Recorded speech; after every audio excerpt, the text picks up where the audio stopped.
주의. 본 영상은 내용 특성상 자극적인 사진이 많이 나옵니다. 혹시 거부감이 있으신 분들은 시청을 삼가시기 바랍니다. 포경백서 목차입니다. 제2편 반박에서는 위생, 냄새, 치구, 민족적 특수성, 질병을 살펴보도록 하겠습니다. 한국의 무분별한 포경 수술을 정당화해온 대표적인 명분, 위생입니다. 하지만 이 위생이라는 명분이 얼마나 잘못된 명분인지 알아봅시다. 비뇨기과 의사들은 포경 수술을 홍보하는 가장 대표적인 이유로 위생 문제를 언급하는데요. 미디어를 통해 그런 홍보들을 계속 접하는 사람들은 자기도 모르게 포경 수술한 성기는 청결하고 자연 그대로의 성기는 청결하지 않다는 생각을 하게 됩니다. 그렇게 일종의 세뇌 효과로 인해 사람들은 다들 포경 수술을 하게 됐고, 그것이 한국의 잘못된 포경 수술 문화를 만든 가장 큰 원인입니다. 하지만 위생이라는 것은 말 그대로 잘 씻느냐 안 씻느냐 문제입니다. 그러므로 위생의 기준이 포경 수술 여부인 것은 상식적으로도 잘못된 것이죠. 이제 생각을 올바르게 고쳐야 합니다. 위생이라는 것을 언급할 때는 기준을 포경 수술 여부가 아니라 성기를 씻는지 여부로 세워야 합니다. 그러므로 각자 그 사람이 포경 수술을 했든 안 했든 잘 씻으면 청결하고 잘 안 씻으면 청결하지 않다는 것을 알아야 합니다. 이제 더 이상 한국에서 포경 수술의 명분으로 자주 언급되는 위생이라는 게 사람들을 속이는 요소로 작용하지 않기 바랍니다. 특히 오늘날처럼 샤워 시설이 잘 구비되어 있는 시대에 위생 때문에 성기를 자른다는 것은 말도 안 되는 일입니다. 단, 포피는 민감한 조직이라 비누 등 화학 제품을 잘못 사용하면 해당 조직이 빨갛게 달아오르거나 염증이 생길 수 있습니다. 따라서 포피는 따뜻한 물로 살짝 씻어내면 충분합니다. 이때 강한 힘으로 성기를 벅벅 긁으면서 씻는 행동은 자제해주세요. 많은 사람들이 포피의 문제라고 생각하고 있는 것, 냄새입니다. 그럼 포경 수술을 하면 냄새가 안 나고 포경 수술을 안 하면 냄새가 나나요? 성기의 냄새의 원인은 포피가 아니라 소변에 의한 암모니아입니다. 포경 수술을 한 사람이든 안 한 사람이든 모두 소변을 봅니다. 결국 성기에서 냄새가 나는 것은 포경 수술 여부가 아니라 그 사람이 평소에 앞에서 말씀드린 대로 샤워를 잘 하는지 안 하는지에 따라 결정되는 것이죠. 남성이든 여성이든 모두 화장실에서 소변을 봅니다. 결국 사람이라면 누구나 성기에서 냄새가 나는 것은 당연한 것입니다. 그러므로 남성에게만 냄새가 난다며 성기를 자르라고 강요하는 것은 매우 비상식적이며 말도 안 되는 것입니다. 남성이든 여성이든 하루의 일과를 끝내고 집에 와서 깨끗하게 샤워를 하고 성관계를 하기 전에도 둘 다 몸을 깨끗하게 씻는 것은 똑같습니다. 입에서 냄새가 난다고 입을 자르나요? 발에서 냄새가 난다고 발을 자르나요? 다른 기관보다 더욱 예민한 성기라는 기관을 냄새가 난다고 자르다니요. 몸은 그저 자신이 잘 씻고 관리하면 되는 것입니다.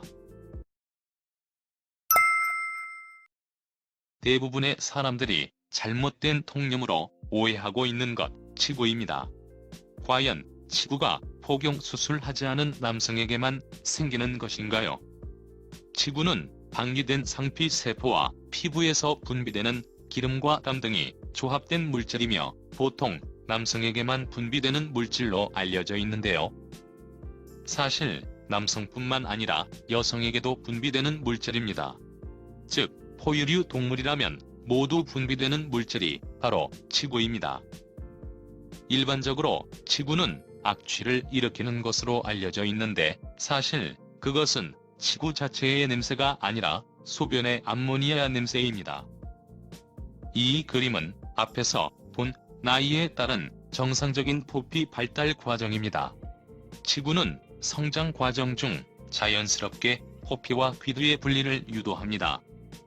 원래 영아기 때는 포피와 귀두가 유착되어 있으며 어린이와 청소년으로 성장하면서 치구의 분비가 늘어나 포피와 귀두를 분리시킵니다.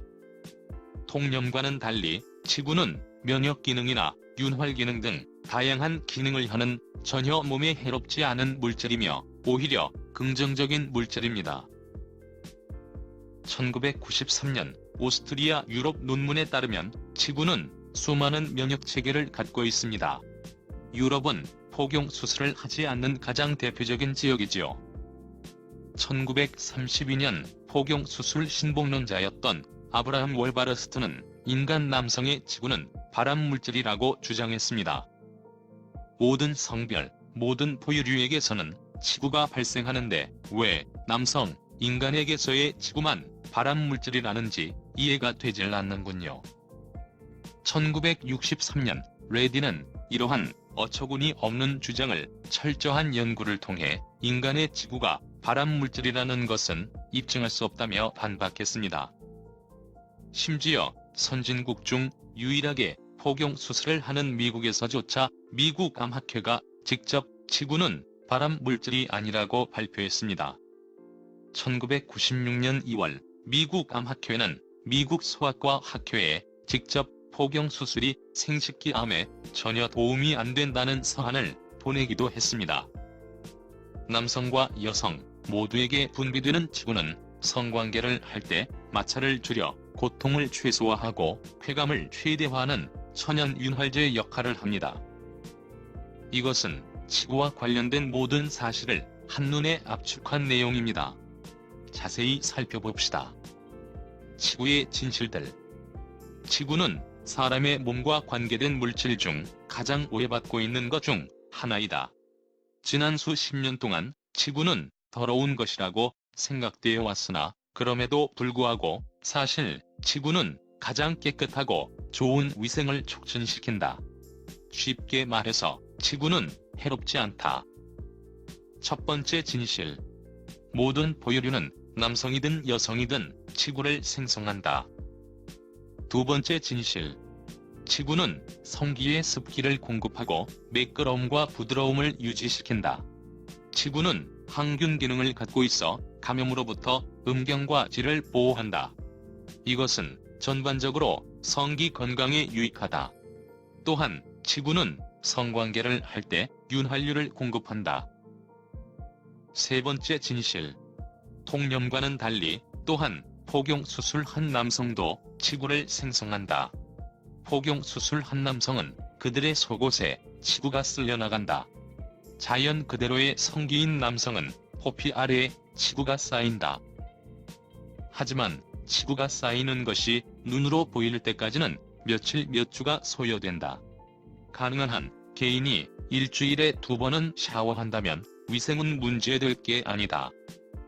그리고 마지막으로 인간 여성은 어떤 자연 그대로의 성기인 남성보다 더 많은 치구를 생성한다.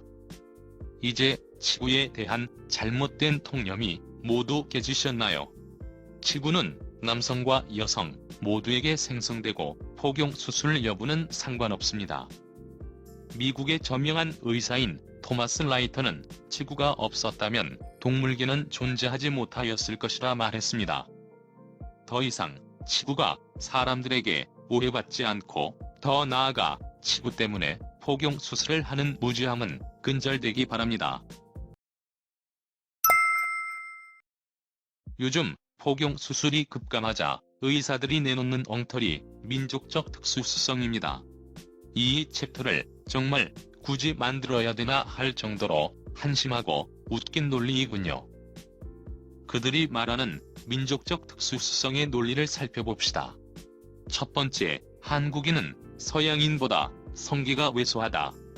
어떻게 이 말을 이렇게 쉽게 일반화하는지요?